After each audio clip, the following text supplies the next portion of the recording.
And good morning. Doug Marcaida here with Morning Coffee with Marcaida. And a special cup from my son. Hopefully I don't discharge it the wrong way. So, today, and tonight rather, is the premiere of Season 4 of Forge and Fire. And we're excited about it, very excited about it.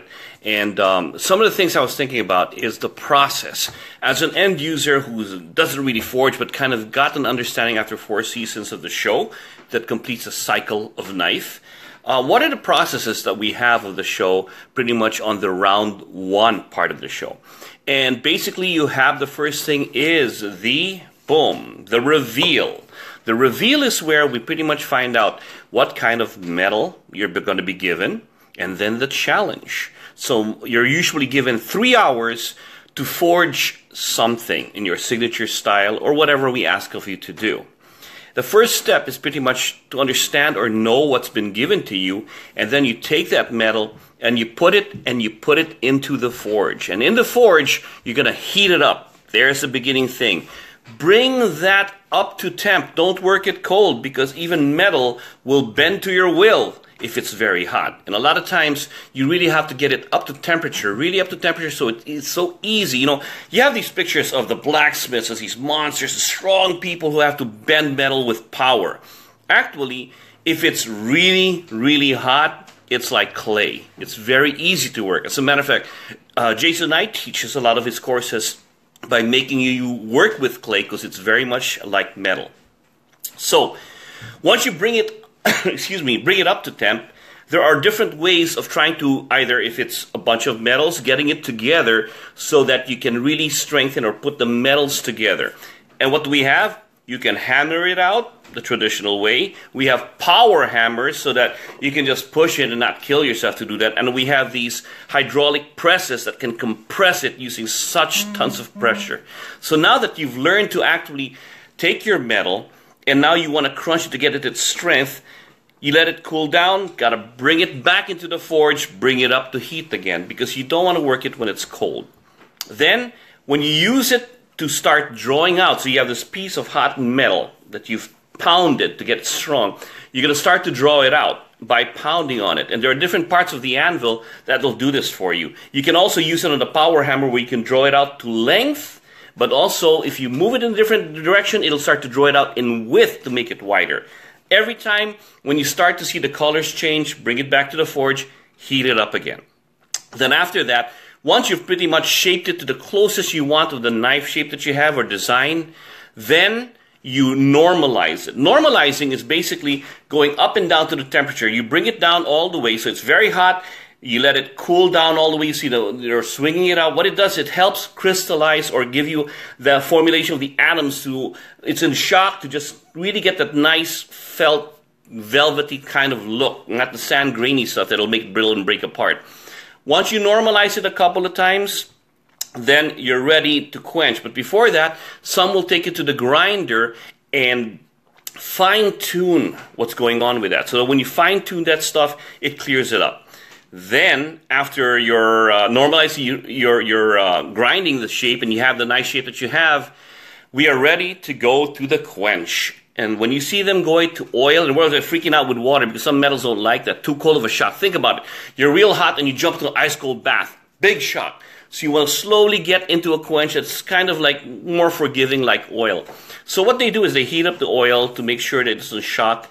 And you take your nicely formed blade right now, bring it up to temp again after all that normalization. Once it's even in the heat, then you go for the quench. What does the quench do? The quench is the heart and soul of the blade, meaning this is where you're going to get the strength of that blade. And there's so many ways to get the strength of or how to quench it. I'm giving you a quick rundown. But there's so many ways to quench that blade that after you do that, you see the big fire. If you do it properly, you should never see fire. Actually, that's just the gases in there. Because once you put it in there, that's where you basically quench a very hot blade and you're cooling it off to harden it. But sometimes, if it's too skinny, it starts to warp while you're in there. If you move it the wrong way, that cool bubble over there starts to turn the blade. So you have to go almost lengthwise. I'm learning all this from the show myself. And that's where the blade is hardened. then we're done. But usually what's not shown on the show is the tempering of the blade. Because what you have now is a very hard blade, but it also could be a bit brittle. By tempering it, is putting like in an oven, it truly finishes the complete cycle of the knife. And that's pretty much the gist of a round one on a Forge and Fire episode. Now, if you think about how does this relate in life? Well, when you grow up in life, we also, how do we say? We are hardened and tested by all the problems we have. So when you grow through life, all these hardships, all these problems you face, that could be and symbolize heat, right? And that of which does not kill me only serves to make me stronger. It's the same idea. And all this normalizing of stuff, you're going into the heat, out of the heat, into the heat. Well, that's everyday things. You solve a problem, you start cool, you have a problem, you go on with life, then another problem comes in. That's okay, because every time you're irritated and stimulated, you get stronger and stronger and stronger. And that's the way you should view the correlation of how to make a strong, beautiful weapon, a strong, beautiful blade. When we say it's the heart and soul of a blade, also relate that to how things happen in life and how you're doing it. When you're shaping your weapon, when you're shaping your blade from the heat, from all these other things, from the grinding, that's the same thing the way you shape your own integrity. That's the way you shape your own person, the way you shape your spirit within you. Because all these things that happen to you, the bad things that happen to you, can only serve to shape the person that you will become, whether it's knowledge, whether it's problems in life. And that's it. And you're getting your integrity and principles off, but you also want to, the quench that hardens you. The quench is like a cool bath. You may have all these problems that you happen in life, but also realize that some of these things will also serve to make you a better person. And when you have a better person, you have the cool life. And the cool life is basically appreciate what you do. Don't let all these negative things make you bitter. Just like I say, martial arts should make you bitter in life. Nope. Martial arts should make you better in life, not bitter. And the same thing with these things, of all the problems that happen to you. I look at it and I just marvel at all the correlations I find from the show and how it pertains to life. You can be a hardened person or you can be a malleable person. It's how you temper your blade or how you quench your blade. And these are the cool things that you can go through life and enjoying the show. So, nonetheless, I'm excited about that. But in the end, once you have your beautiful work, live life, live a good life, be a good person, make others have a good life because of you. I always say, it will kill. Keep everyone alive. Well, that's it for today. Tonight is the premiere. It's a back-to-back episode. I'm excited about it. Can't wait to see the first thing. I never know how it's going to turn out.